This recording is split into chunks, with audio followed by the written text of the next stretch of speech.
hunted. What's up, guys? Welcome back to, I think we put out an episode, and it was like, all right, we're back. We're going to be doing this regularly. Doing it again. And I think that was like 3 months years ago. Yeah. Let me look. I think I didn't have children then. Maybe I was still in the womb. I was still in college. Yeah. 67 days and 7 hours ago was our last episode. I think we were saying that we would do another episode 67 days and 7 hours after. So, and look at this. We fulfilled our promise to you guys. Yep. But anyways, welcome back to the Public Course Golf Podcast. We're getting closer and closer to actual golf season. We had so many good intentions this winter with filming in the ice house and just kind of doing the things that the public course golf guys do in the off-season. Yeah. But if you guys are from, anywhere really around the U.S., everything was bizarre. Yes. Like Nashville, Tennessee had more snow than we had this winter. Yep. It's backwards. I mean, it's insane. But with all that being said, you guys know how weird it is. We're back. We're hopefully going to be putting out a little bit more content. We actually even played a little golf today at a simulator.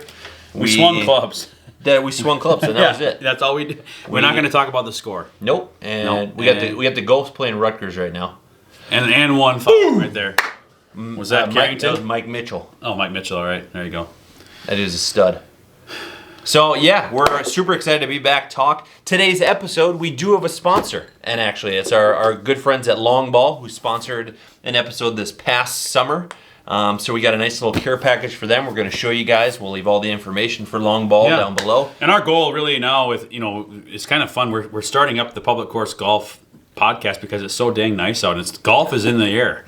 Golf is in the air in Minnesota. We were both saying, like, since the ice is crap, we have 40 degrees plus days, 50 degrees coming this next week.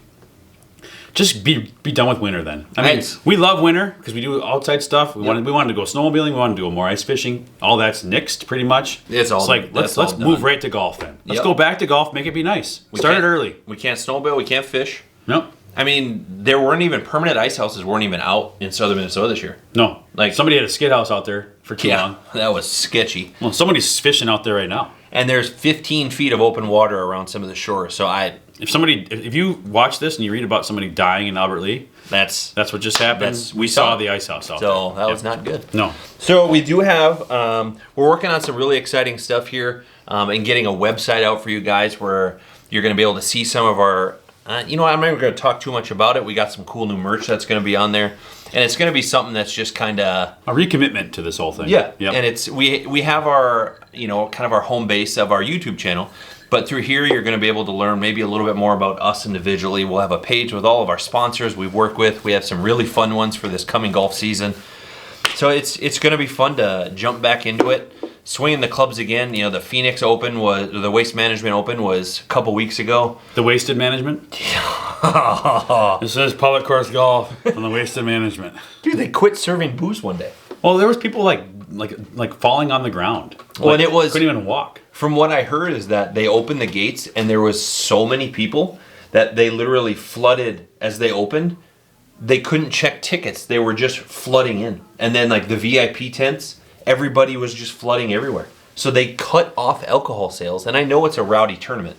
Yeah. But well, it puts a bad. I hope that it doesn't like flip. Sometimes pendulums go the other way, and it's like no alcohol. Everyone's going to be there wearing, wearing like tuxedos, and I mean, where it's not going to be as fan friendly entertainment because it's fun to be. I'm sure that's a fun time for everybody, but there's also when it affects the golfers though, and I see that that's their craft. You're there to. That's their job. Yeah, it's their job. You can't interfere that much.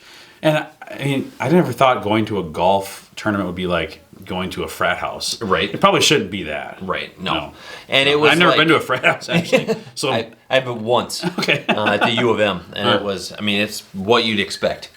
But I feel like I'd love to go to that's one tournament. It'd be fun to be on the bucket list to go to, just to say you've gone and experienced the 16th hole and kind of just some of the craziness to it. And it's okay to maybe have a tournament that's known for something like that. It makes it be something special, and the golfers know it going in. But when it crosses the line, so right. Well, and I've been rewatching some of the Full Swing when I have been working out, I've been working through the whole first, because now season 2 is coming out. That's true. I haven't watched that yet. So the new episodes aren't out yet, but I rewatched all the ones from season 1, and it really reiterated how like every one of these golfers are their own LLC. They're their own business owners. Yeah. So if you go in and you play the first 2, or your first 2 days, the first 2 rounds, and you don't make the cut, you don't make money that week. I mean, you're investing money to get there, and of course they have a plethora of money with sponsors and stuff, and they can afford to maybe not make some money here and there, but it's I mean that's their job, that's their business. So when it's disrupting them actually getting paid a decent amount of money, it's a little much. But but anyways, we're doing our part, having a little we're from afar the wasted management open, but we're not going crazy here. Nope. No. We're just a little sipper though. A little sipper, and like I said, we got a little back to we're thankful for this sponsor. We're thankful for people who have stuck with us. We know that throughout a YouTube kind of podcast journey, there's ups and downs, and so we believe in our idea and we want to keep it going, and so we're gonna kind of recommit and go for it. Right. So we're gonna actually show the whole little care package we got from our friends at Long Ball. So they got some new flavors. So we had the one last year, which I like that one. So now we each got one in here. So the transfusion, that's the one when I was talking to them. So look at that. Ooh, I would just like that hat, even if it wasn't even for a drinking. Like that'd be. So we're gonna need is that a? Ooh. So who gets that? We have to arm wrestle for it. Mike will win. We'll set this one. We go by height. Mike wins. We'll set this one on set. I like that. I like that green. I like the cursive too. So we'll leave this one on set. Maybe if you guys are watching this, maybe you send us another hat. Yeah, I mean, I'd rock it. I wear a lot of hats. So we got some koozies, some big koozies here. Ooh, several of them here. So we got a couple koozies. You and I both can have 2 at once here. Yeah. So let's fire these up. Look at the I like this logo. Look at the guy. Look at the kind of. That's kind of what I look like after I get back from the clubhouse. I get back into the clubhouse after a round of plus 20. Which never has happened. No, it never happened. No, it never happened. We got a nice little sticker. Okay. We can put that. We got a couple stickers. So. All right. We got a nice little ring. Several stickers. So let's fire these up. This is sweet. All right, another one. We got.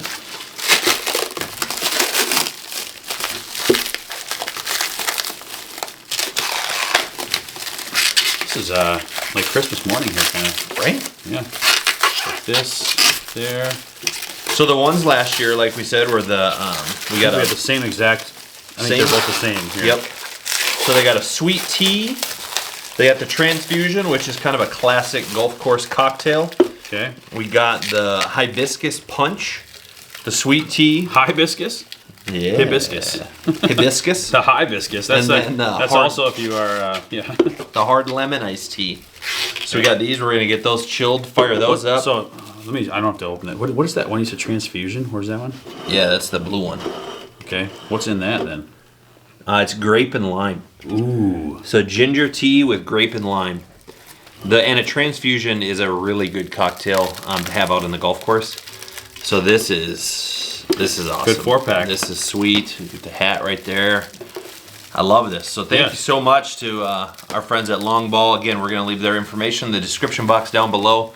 We're excited to try these. We'll get these chilled and tried. But what we did is we wanted to open the box for you guys, so they're not cold right now, but we will get them cold. Yeah, they're about 6.19, 6.9, 6, 5%. It's kind of hard. Is that your handicap? Yep. So if you have all 4 of these, you're able to you can hit 20 shots over. So then maybe you can justify 20 over. Yeah. Well, that's pretty cool. I think it's like a tea kind of thing on the course, hard tea. That sounds. Beer can be good. It can be kind of heavy, sitting in your gut. Mm-hmm. Mixed drinks are fine, but something that's like specific for golf, I think like a hard tea. Yeah, that sounds pretty. Well, and we're always big on whether we're doing the Nooners. We're big Tito's and lemonade. Mm-hmm. Here we're doing Tito's and tonic, the lime. And so, you get those nice hot days. Refreshing. Yeah. Refreshing, but also kind of like, I mean, golf is, depending on where you're at, it's not always just like, here are Busch Lights, Right. It's kind of fun to have something that's a little more fancy. A little different. And it's, having it. Not that these are fancy necessarily. I'm just saying, like, they're packaged in a way where you can just have them like you're drinking a Busch Light or something. Well, they look cool, with their logo. Being golf focused, that's what we are here, mainly. Mm-hmm. And then, of course, we pepper in the ice fishing and the sports talk. Which we'll have a lot of that today. We're kind of just freestyling this episode today because we haven't been out doing, playing and getting the ideas for our slang terms and whatnot. That sort of stuff. Right now, the slang term after that, we just did a... what is that called? What are they called? Golf simulator round. I think the slang term there is. I think the slang term. I don't know if there's a term made up for that. We're just gonna say is knocking the rust off. Yeah, I was knocking the rust off. That's the slang term for today. Knocking the rust off and thinking about leaving your clubs at the side of the road. Breaking stuff. We actually had the owner specifically say, "Don't break your clubs." Cam Christie, 3-pointer, deep 3, NBA 3. Yep. With the Gophers, it's. We're gonna jump right into, like I said, kind of the sports talk. We'll cover some of the some actual golf talk and whatnot as well. But Gophers, they were predicted to finish. Hawkins for 3. Wow. And they're gonna call timeout now. They have to. Rutgers. This would be Rutgers. They've won 5 in a row. They don't have a great record. They have the same record in the Big Ten as we do. Yeah. And actually, we lose this game, and they win this game, they would have the same record. Actually, they'd be ahead of us. Yeah. Because they'd be 15-10 and 7-7 in the Big Ten. We'd be 15-10 and 6-8 in the Big Ten. Yeah. So they'd actually have a same record but better record in the Big Ten. And we should have beat and Purdue. A head-to-head win. So we should have beat Purdue. We should have beat Iowa. There's a lot of Wisconsin. woulda, coulda, shouldas. Mm-hmm. We should have beat Wisconsin.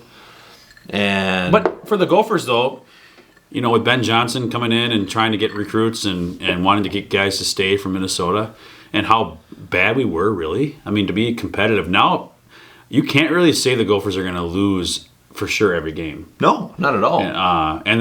If you can play 500 in the Big Ten, that's still, top Power 5 conference. If you play 500 in the Big Ten, if we can get up to like 18 wins or something, or we win a couple games in the Big Ten tournament. Right? You never know. Look at Ohio State. Yeah. Jamison Battle, glad you left, huh? I bet he's excited about his $100,000 he made to leave. Now they're almost dead last in the Big Ten. But they beat Purdue. They beat Purdue. Like I was telling you this when we were at the simulator. I think Purdue is one of the most overrated. Yes, they're second. They won't be now because they lost. They've lost to Northwestern twice. Yeah. And then lost to Ohio State. They should have lost to us. And I feel like they're an overrated team right now. I don't see them as winning the. No, they're a team you could say they're probably going to be seeded high because overall they're going to do pretty well. But I don't know. They're not a team you can trust against a lower seed. No, you really can't. Because if they can lose those games, that means they can lose them in the tournament too. Yeah, and one time in the tournament, you're out. Yeah. So. Yeah, I don't know who to trust right now in the NCAA. It's not just one dominant team. UConn is pretty good. UConn's good. Arizona's good. Houston's good. Arizona too. They do so well at getting their recruitments from overseas, mm-hmm. and they seem to be a team to fall in love with, but they don't get there either anymore. No. So, and I don't know. North Carolina, I think is. But they lost. Yeah. They lost to who? I saw them. They lose. lost it. West Virginia. North Carolina, outside of the Gophers are my team through and through.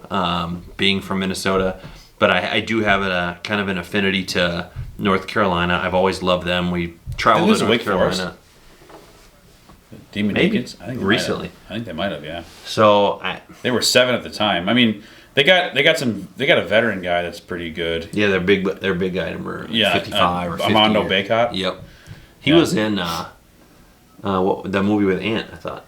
Hustle? Was he? I think so, yeah. Okay. Yeah. Anyways, I don't. That makes NCAA tournament fun. You can't pick and choose. You can't just say these guys are going to win it, and then that makes it more fun because people don't get perfect brackets, and it gives you a chance when you pick your bracket to. If you don't pick up a whole lot right, you can still be in the running for winning your office pool or whatever it is, or even on the ESPN to be like in the top 1,000 or something like that. Right. Yeah, you don't have there's no clear-cut teams, Mike Mitchell. No. You don't have any runaway teams right now. Yeah, that's okay. Which is fine. It makes it more exciting instead of having the same 4 teams in the Final Four every single year. Yes, Houston, they have good defense. Guard play is what it really comes down to, I think, in the NCAA tournament. So big guys matter, but guard play. And I feel like I'm Charles Barkley saying that, but guard play is really where it comes from. I think if you have good guards, you have a chance. Ball handlers, facilitating the offense, staying out of foul trouble. So, anyways, agreed. Gophers have a chance to at least be respectable. They already are. You could argue right now that this season is a successful season for Ben Johnson, 100%. Even right now. Yeah, it could be done right now. We don't want to set our people in Minnesota always get they're more like they're okay for subpar seasons. Yeah, right. And I probably not a good thing. We want to raise our expectations, but we also have to be realistic too. So, right. Mm-hmm. So yeah, it'll be interesting to see how the season folds out for them. Make a jump to the second best team in the NBA. Number 1 team in the West, Minnesota Timberwolves. Game and a half up in the West right now. That's when they were shocking. They were flirting with going to 4, and then all of a sudden they kind of resurged there. Those 2 games against Portland were nice. Mm-hmm. Clippers game was a big game. Was Milwaukee. Awesome. I mean, we dismantled Milwaukee. We dismantled the Clippers. Clippers had a fully healthy roster. That was on NBA TV, so that guy had to get more publicity than just being on Bally Sports, which is what we watch around here. But gosh, I wanted to see. It'd be so fun to watch TNT crew have to watch that game, right? And then comment on it, right? Because they all want the Clippers. They'll come up with some way to talk down on whether it's Cat or whatever it is. He shouldn't be shooting the 3, but Cat's not been shooting 3 as much. No, he should be. Yeah. But in fact, Finch says that he probably should be shooting 5 threes a game. He probably should put up 5 threes. He's gonna maybe even more, but he should be at least catching and shooting in rhythm. 5 threes. 100%. Yeah. I mean, it's All-Star weekend right now in the NBA. He made it to the finals in the 3-point contest last night. He had 26, and then the finals he had 22, so he got 3rd. Mm-hmm. And then you had Dame Lillard won it. I think Trey had... He had 28. And then Trey had 24. Cat had 22. So that was fun to see. I was a little disappointed in the skills challenge. Yeah, I don't like... The skills challenge is a little bit... interesting because even my wife who watches basketball with me, but she's not like a guru on things, she's like, why are they throwing bounce passes like that? Like, would you ever throw a bounce pass like that in a game? Never. Like the skills challenge of the skill of beating the way it's set up, but not really the skills of here's fundamentally sound. I wish they almost were you couldn't do this because it wouldn't be fair for, consistently fair, like an experiment would be where the variables are all consistent. Yeah. But where you have to thread the needle on a bounce pass as you're leading a break. Right. Who can do that? That's a skills challenge. But just throwing the ball like a baseball, they're not going to do that in a game. No. Outside of a long outlet pass. Yeah. I mean, I don't know. I was disappointed in that. And I know, I do respect the fact that Anthony Edwards said he's going to do everything left-handed. All weekend. So he's only going to shoot left-handed. Which, I mean, it's cool. It adds a little more flair back to the All-Star game. But, in the skills challenge, he shot lefty on the thing. Yeah. And it's you had 3 shots to shoot. I think he hit the backboard twice. And I wondered, because the Indianapolis team, is that now a new thing? Every All-Star, they have a team from the host area?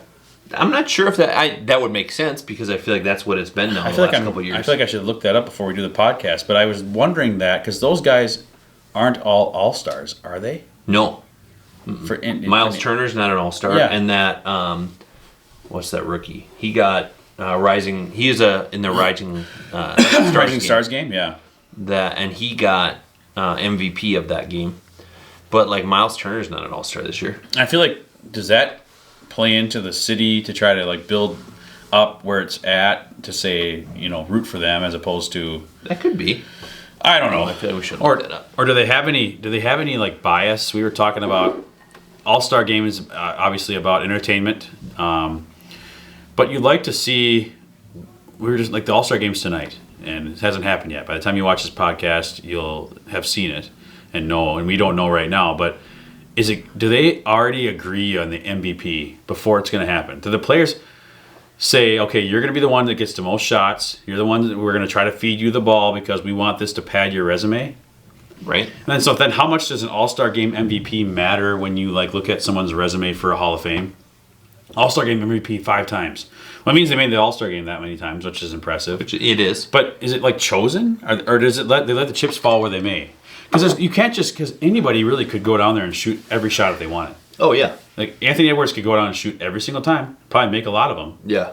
And end up with 70 points. And win the MVP, but then other players will be like, wait, is there some sort of gentleman's contract, unwritten rule where it's you get to shoot a certain amount, you've met your quota, you get to shoot a certain amount. Because you were this good a player, you can only shoot this amount.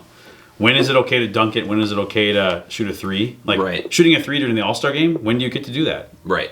When do you get a certain pass? Hey, you get, because you shot this well, we want you to shoot 3s, or Damian Lillard, we want you to shoot from way far away because that's your thing. That's your thing. I don't.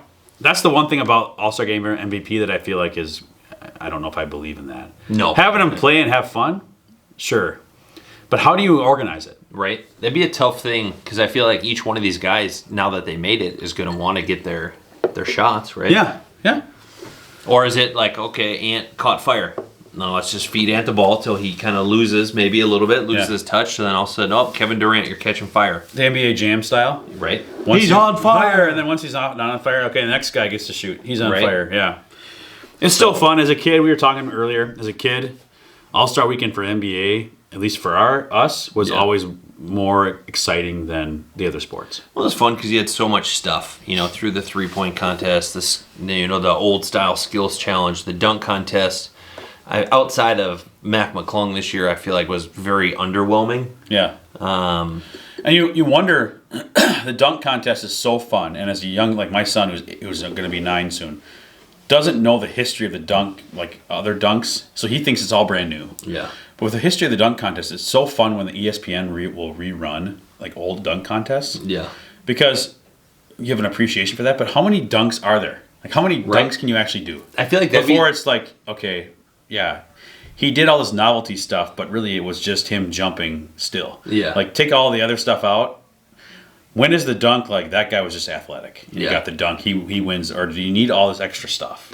Yeah, I feel you have to add the flair now. You have to pepper that in. But Mac McClung's dunk, he did essentially the same dunk that Jaylen Brown did, but he jumped over Shaq and did it. So it's yes, that's an added, Mac McClung's 6 feet, 6'1". Mm-hmm. That'd be the hardest one for me, I feel to come up with some real original creativity. Mm-hmm. Where, yes, you need to have the pure athleticism and the skill to be able to do that. But some of the stuff, I was rewatching, what was that? It was the Gordon and Levine dunk contest. There was some stuff there that they didn't have to do any novelty things. They were just doing them themselves. Levine jumping from the free throw line and doing a baby windmill. Those things are cool to watch. And when you can, now with the technology of going slow motion, it's pretty cool to be able to see those guys are that high up in the air. Yeah, I couldn't imagine. Even just you see the ones jumping over people. And it's really to jump over a full-grown adult and do a windmill or grab it off his head. And I don't know. But so we're going to jump into Vikings talk. Kind of the talk of the offseason. You have JJ's contract, Kirk Cousins' contract. What do you do in the draft? Yep. We're at number 11 in the draft. Yeah. I don't think you can possibly re-sign Cousins and JJ. Then what? Danielle Hunter's left out? Yeah. We don't have the money. We can't do it. We have 2 of the top free agents on the team in their respectable positions on the same team. Doesn't happen very often. Mm-mm. Kind of a perfect storm. And then you don't have a good enough draft pick. But I'm not going to go with the people that say we should have somehow tanked, because tanking to me is playing the system. And if you play the system, and you're not going to get let the chips fall where they are. You can't tell players who put their heart and soul into the game to say we're going to try to lose. It never works. It's not going to work that way. I don't believe, if you look at the quarterbacks who have taken their team's places, typically they're not the top rated ones. Typically they're not the number 1 pick quarterbacks. When was Mahomes taken? Right. I mean, some of these quarterbacks, you got to find them in their rookie year. Mm-hmm. When was Mahomes taken? I got to find this out because I feel like people who tank for a certain player, you're playing the system, and it's not going to work out in your favor. It never does. We're too good of a team to tank, and you can't tell players to do that. You can't say, hey, Harrison Smith, you worked your entire career. We're going to ask the team to tank. I don't even think that word exists. I don't think that they use that word. Maybe I'm wrong, but no, I feel like it's used as fans will use it. I mean, Mahomes was taken 10th overall, so that's kind of where the Vikings are at 11. But It's not like number one pick. Let's tank for number one overall pick. Because you never know. I mean, let's look at all the top drafted quarterbacks in the last. I don't know, outside of, I guess, and C.J. Stroud was second. Yeah, there's not. You don't really see. I mean, even like the guy at Jacksonville. Yeah, Trevor Lawrence. Supposed to be a generational talent. Yeah. And, I mean, he's done okay. He's played decent now. And I think if you put him on a team like the Vikings, he probably does pretty well. I mean, you got to have the right people around him. But that's the whole thing. You have the right people around him. And that's where quarterbacks who are, like, cost a lot of money, they're just, you can't build around them. You can't build around them. And so you almost have to be lucky and draft a rookie quarterback who, on their rookie deal, takes you to the promised land. Who actually pans out. And so if you're gonna sign JJ, which I think is a smart thing, I don't know how you could ever trade or sign not keep JJ on your team.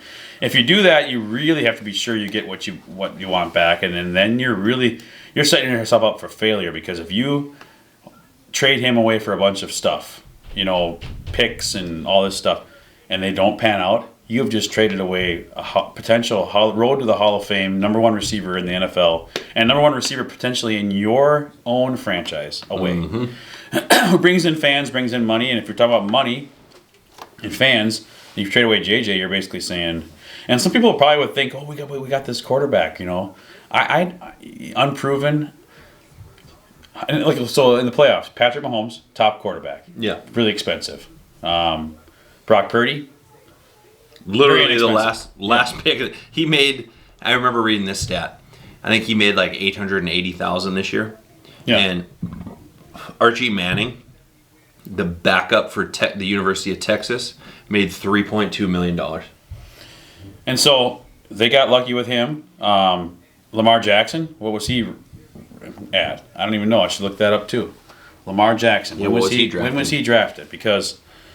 And he's expensive, yes. They didn't make it to the Super Bowl. He got MVP. I still think his passing ability isn't MVP caliber, but his overall package, I guess, is. But round one, pick 32. Okay, so you're talking about last pick in the first round. So you're talking about people who are at the end of the first round. I think you got to hit the nail on the head this draft, and maybe with the amount of quarterbacks, and every draft's different. Maybe with the amount of quarterbacks that are available. And now the trend is to take more quarterbacks at the front. Yeah. Maybe then those have a better chance of panning out. I don't know if you can. Cousins, you know what you get. You're going to have somebody who's very consistent, pretty durable. Is going to lead you to the playoffs probably. People are Cousins haters. He's kind of a polarizing figure. He's either, I feel like, a love or hate.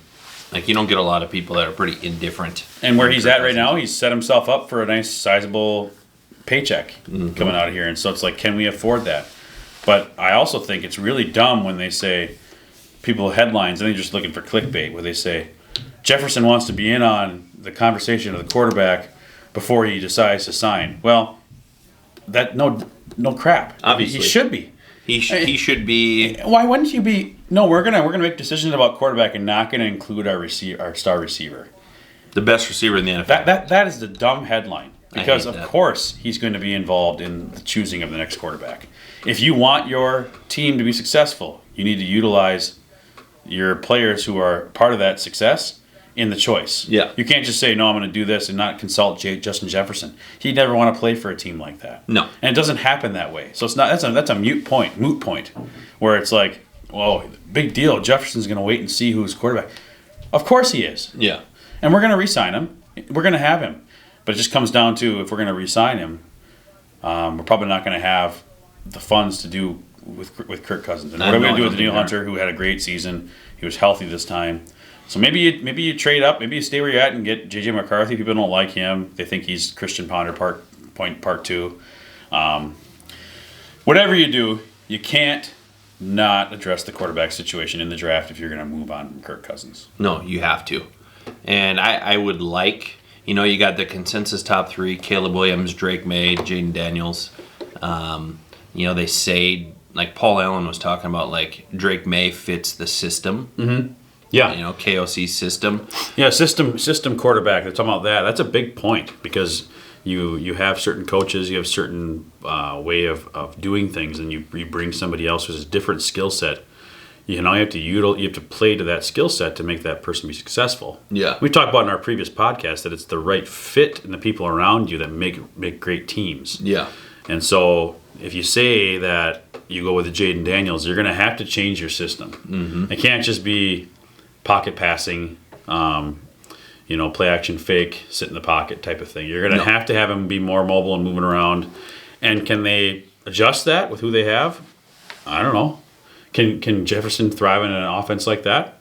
We haven't seen it, so we don't know. I mean, we tried it with Josh Dobbs, but that's kind of a secondary thing. You can't compare Josh Dobbs and Jaden Daniels probably. No. I mean, we don't know what Jaden Daniels will be, but, they tried to change the system mid-season. It didn't really work out very well. No. And like the Dobbs thing, we've talked about multiple times where it's like, I feel like it worked when he didn't know the offense. Yeah. And then he figured out the offense, and then everybody figured him out. Yes. So like that didn't work.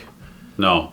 He's got a skill set that's kept him in the NFL, but it's kept him in the NFL as being like the spot starter person who can be serviceable and maybe provide some pizzazz positively for 1 game, 1 or 2 games, but then it catches up with him. Yeah. But there's a spot for that kind of quarterback, but he's not a franchise. This is who we're going to pay. He's not your franchise number 1 quarterback. He's a backup. Yep. Which, showed this year you need a serviceable backup. Yeah. We're saying if we would have gone with Joe Flacco, maybe we would have had more success. I don't know. He might have been fitting our system better. But at the same time, he also faltered late. And how do you just say when you have somebody who's like, late 20s versus somebody who's almost the end of their career? I don't think anybody can predict the year that Joe Flacco ended up having, taking away that last playoff game. Yeah.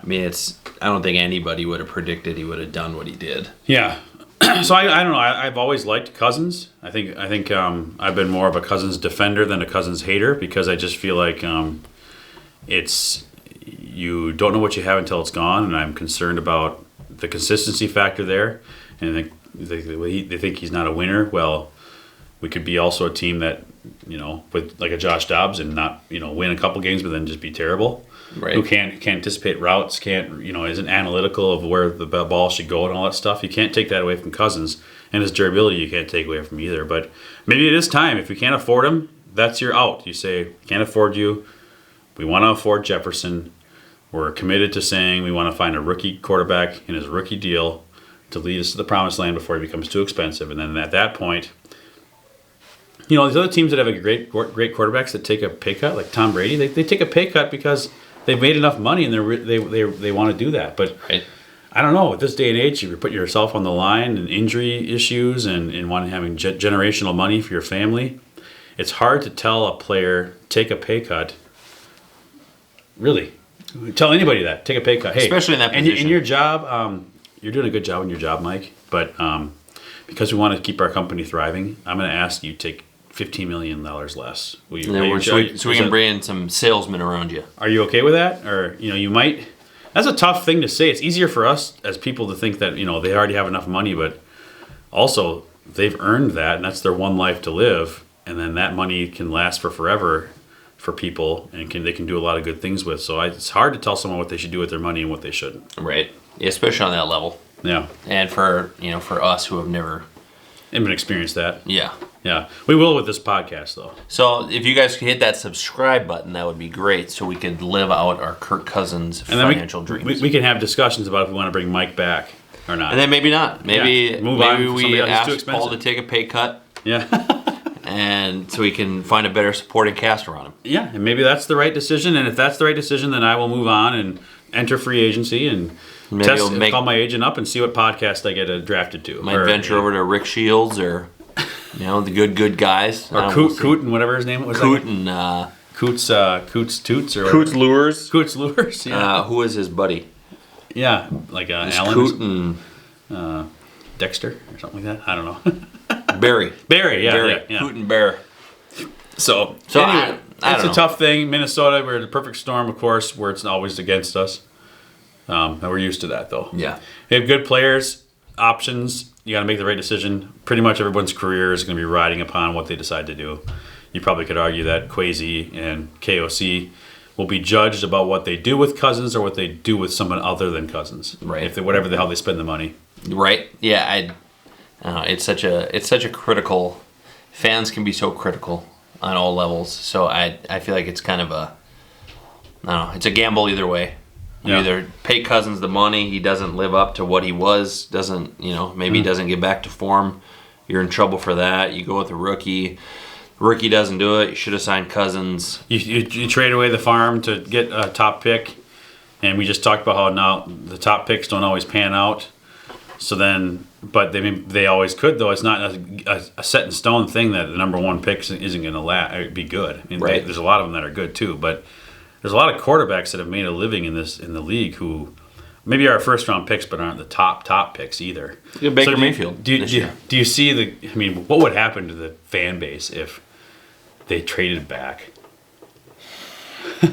Trade back and you get a second round pick. Yeah, because they don't have a lot of picks either, and they trade back, and people. Let's say that they trade back, and at number 11 was Drake May, and they traded back. I mean, people would probably riot. I would be close. Yeah, yeah. I mean, so of hitting that breaking point. but then all of a sudden they do that, and then their fifth round pick quarterback is the stud, and he takes them to the promised land. Right. I mean, it's all kind of a guessing game there. This is a pretty heavy quarterback draft, though. So there's a lot of promise where you probably feel pretty good and I think the fan base will probably be more forgiving if we do trade up. We do get the quarterback that everyone thinks they want, and even if he fails, everybody can just eat crow because everybody wanted it. Right. As opposed to not taking that chance. And if you have JJ, in the younger part of his career, sign him long term, you have to have somebody throw him the ball. He has to have somebody Yeah. otherwise he's not going to have any interest in staying either. So And then we're 0 for 2. We don't have the quarterback, we don't have the receiver, and then now we're starting from scratch again. now you're in a full rebuild. Full rebuild, and nobody likes that because as Viking fans, we look forward to the Vikings, and if we just know we're going to suck, that's going to be bad. I mean, we already have the bad viewpoint of we're going to get to the playoffs and be terrible. So look at what Detroit endured for how many years? how long Yeah. until now. And I have no Yeah. as a Vikings fan, I have no interest in battling through Well, look that. at Jared Goff too. I mean, he's not that great, but he led that team. There's a lot of capable quarterbacks. So, but there again, that's your argument for Cousins too. He's really capable, Right. and maybe it's this one time where it works out. So, but there are a lot of people that hate Cousins, and so Like I said, I think it's a very love. and they're the loudest people. Oh, yeah. The ones who hate stuff are the loudest. Oh yeah. Mm-hmm. So it'll be interesting to see what they do. We got 2 months till Yeah, the draft is it now? June? No, Super Bowl's done. Yeah. Yep. We got 2 months till the draft, so it'll be interesting to see what they do. Just re-sign JJ. This whole idea of trading him is a stupid idea. You're trading away a sure thing for hope for Right. something else to work. I think when you got a sure thing, you got to take it. Yeah. And that's the thing with Cousins. It's not really a sure thing, maybe because he's coming back from his injury. So, but you have a sure thing in Justin Jefferson. So you re-sign him, everything else will fall where it needs to fall, Yeah. and JJ will do his thing. Mm-hmm. So we'll see. It'll be interesting to see what Good happens receivers there. have made good quarterbacks. A lot of people have argued that all the time. If you have a good receiver, you can make a good quarterback. I think that's a good point for Detroit. Yep. Jared Goff's a good quarterback. I wouldn't say he's a league ahead of Kirk Cousins, but they had a good receiving core and Yep. And there's been a lot of talk about how Aaron Rodgers and those people have made good receivers. So I can see it going either way. You can make arguments either way. I just feel like it's not as clear cut this time, and so with the decision they make, they're going to have to be able to own up to it. Right. And I'll be excited no matter what because I'm a fan, but I don't want it to turn into, if we sign Cousins, that we can't make the team better. But I also don't want us to take a chance and have some subpar quarterback and then Justin Jefferson leaving because he's not getting the same consistent throws and on-time throws that he's been enjoying from Kirk Cousins. And then the camaraderie he's had. Right. Yeah, they love each other. And it's like now to give up that much to get that top quarterback, and then JJ leaves, so you have no... You've given up everything. Yep. So it could crash and burn to be really bad. Yeah. So it's not for us to decide, but it's something to talk about. And I feel like there's a lot of people that are just so quick to say, get rid of Cousins, and they think that's just the answer. And I think they have to consider more. And if that's what we end up doing, great. But there's also people that will say, keep Cousins, and they don't consider it at all either. Yep. So they're not like, it's not as clear cut to just do one or the other. No, not at all. There's so much more that goes into it, and that's what makes them executives in the NFL, and it makes us fans. And makes us be podcasts trying to talk about those people and sound like we're smart. Yeah. So we'll hope for the best. Yeah. Wolves. Let's hope that they continue to ride the number one. Make a nice run in the playoffs. Keep playing good defense. Keep with the new acquisition of Monte Morris, that they can utilize him like they've already started to, and have somebody else who doesn't turn the ball over. Mm-hmm. That's one thing I think probably in that trade that kind of people were like, who's Monte Morris? Because they just don't follow the NBA all the way through. Yeah. But he's still has the record for collegiate basketball for assist to turnover ratio. Yep. And it didn't change at all when he came to the NBA. He still doesn't turn the ball over. No. And if you look at the Wolves, the number one thing that allows these teams to come back is a turnover. Turning the ball over. So you're getting somebody who doesn't. It's not in their DNA to do that. Which is nice because you already have Mike Conley, who typically doesn't do that. And we've already seen they don't have him play every game, in as many minutes because of his age, which is our age, right? I guess we're old, but yeah, we won't talk about that. We won't talk about that, but you got to have somebody else who can come in and run the offense, doesn't turn the ball over. No offense to J-Mac, he's a good spark plug, but I don't think he's your backup. He's not your true backup point guard. You're not going to put him in. Let's say Mike Conley's out because he's injured or he's resting. Who do you really put in for your point guard? Do you really want to put J-Mac in there to run the show most of the time? Or are you going to say Nikhil runs this? And that's what he's been doing. Nikhil's been running. And he's done a good job with it. He's been very serviceable. But then you take part of his game out of the picture by having him be the point guard. So you're not utilizing Nikhil like you could. And then you're having him put him in foul trouble because now he's on the court more for that. So you got to have somebody who's their job as a point guard. Yeah. And I was hoping we could have done that with Tyus. Mm-hmm. But I mean, we don't have the assets, the money to. He's having such a great year. It's kind of like the Twins in some ways. That the Monte Morris trade is because he's coming off an injury, hasn't played a lot. A year ago he was really good. He's got a pretty good career with Denver before that. So you're kind of banking on him coming back and doing that again. And I think with Tyus, he was having such a good year right now that his stock is so high. So it's kind of like a Twins move where you're like hoping somebody rekindles what they've done before. Yeah. But it's not like the Twins in the fact that this guy's still young and just did it recently. It's not like, 5 years ago this guy hit 40 home runs. Let's see if he can still do it like the Twins like to do. Right. Yeah. We didn't even touch on the Twins. We'll touch on the Twins as we get into next week because we're already at 45 minutes. Sure, yeah. And the Twins are just pitchers and catchers just reported. There's a lot more stuff happening with them that will come up as we get here into the spring. So yeah. So we got some ammunition ready to talk about, and then of course, obviously now the PGA season has started. The Genesis is going on right now. As the Wolves keep going, and then we got, as the Gophers and March Madness coming up, there's going to be a lot of things with basketball. And then we never talked about the Wild, but as they're trying to creep back into playoff hunt. So hopefully things start going the right direction, and we can make some good choices on the part of the GMs and the people that make the movers, and make the money with them, or make the decisions with the money, make the right decisions with the money. So we got some full stuff. Hopefully you guys dig today's episode. Yeah. And then hopefully you're going to come back, continue these conversations with us. If you guys have specific questions, maybe thoughts on some of these teams that we're talking about, our Minnesota teams, maybe you're from out of state, always feel free to drop those questions in the comment section down below. Again, we want to give a big shout out to Long Ball for sponsoring another episode. Hopefully we're going to have a long, fruitful relationship where they can do another one this summer. We're going to try these, so we'll be able to talk about these on the next podcast. We hope that Long Ball is in it for the long haul. Yeah, we really do. So, send us another hat. Yeah, send us another hat. We'll both wear it on the podcast. So, yeah. Thanks again for watching this week. Thanks for staying with us during our little bit of hiatus kind of our time. up and down hiatus. A little sabbatical.